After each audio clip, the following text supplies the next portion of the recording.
All right, let's take a trip way back to the 4th century to meet an absolute master of rhetoric and theology, Gregory of Nazianzus.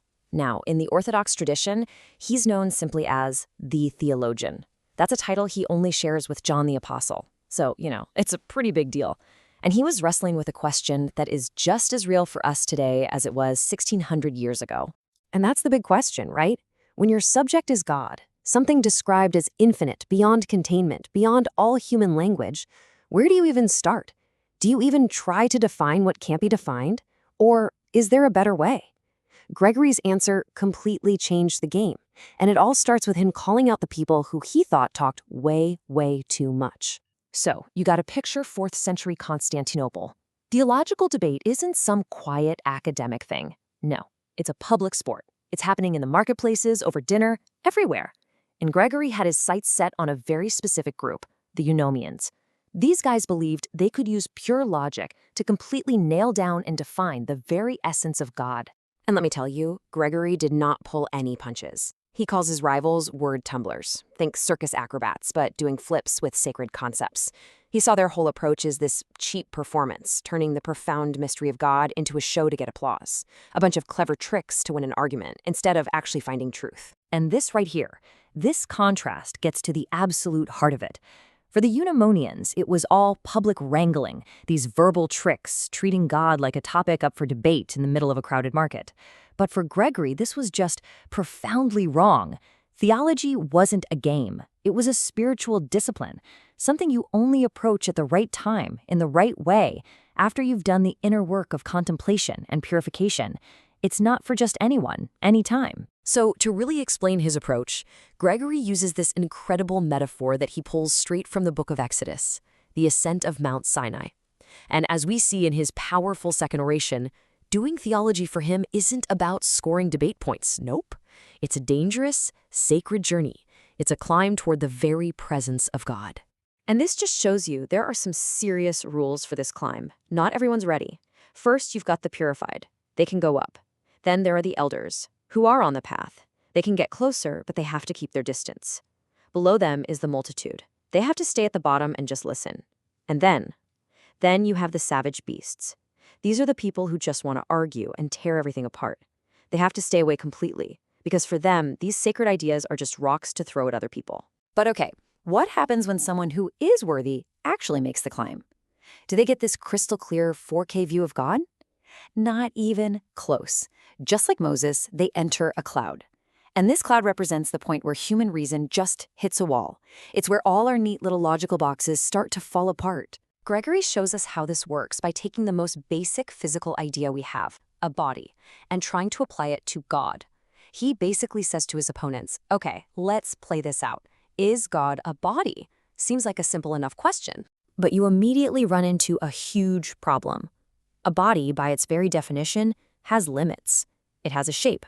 It takes up a certain amount of space. So how can something be infinite and formless and also be a body? The two ideas just completely contradict each other.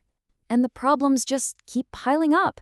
If God is a body, then God has to be made of something, right? Elements. And anything that's made of parts can be broken down into those parts. It can be taken apart, dissolved. But that whole idea of coming apart, Gregory argues, is completely alien to the divine. The logic just hits a dead end. The entire idea of a physical God just collapses.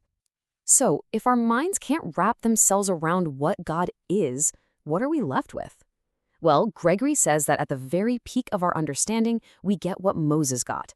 Not God's face, not the pure essence, but only a glimpse of God's back.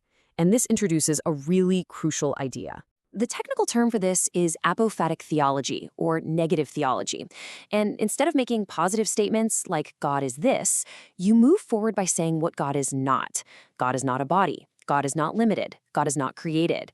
For Gregory, this is the only truly honest way to talk about the divine, because it respects the mystery and admits the limits of our own minds and our own words. And to help us get this, Gregory uses this beautiful analogy. He says our knowledge of God is like trying to see the sun by looking at its reflection in water. You can't stare directly at the sun, right? Its pure light is just too much for our eyes, but you can see its brilliant, dazzling reflection. That reflection, the glory, the power, the effects of God that we see in the world, that's what he means by seeing God's back. And this brings us to this amazing turning point. If we can't see God's essence directly, where do we see that reflection?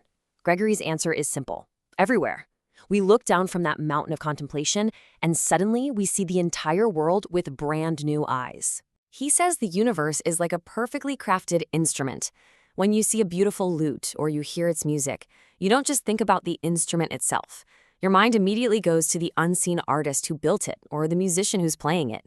And in exactly the same way, the harmony and the staggering beauty of the cosmos points us back to its unseen author.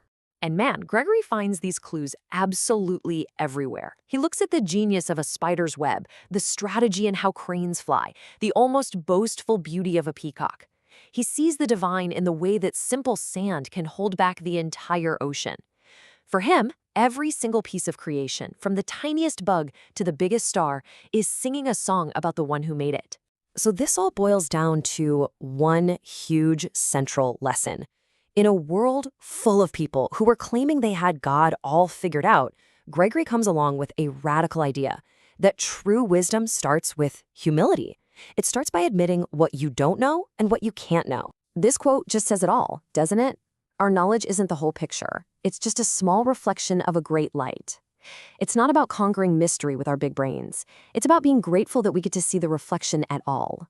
It's about standing in awe before it. And that brings this ancient idea crashing right into our world today. I mean, we live in an age that is obsessed with data, with clear answers, with knowing everything right now. We want to quantify it all. So Gregory's challenge to us from all those centuries ago is this: what do we lose when we lose our ability to feel awe? What is the value for us today in embracing the idea that some things are and maybe should remain a profound mystery?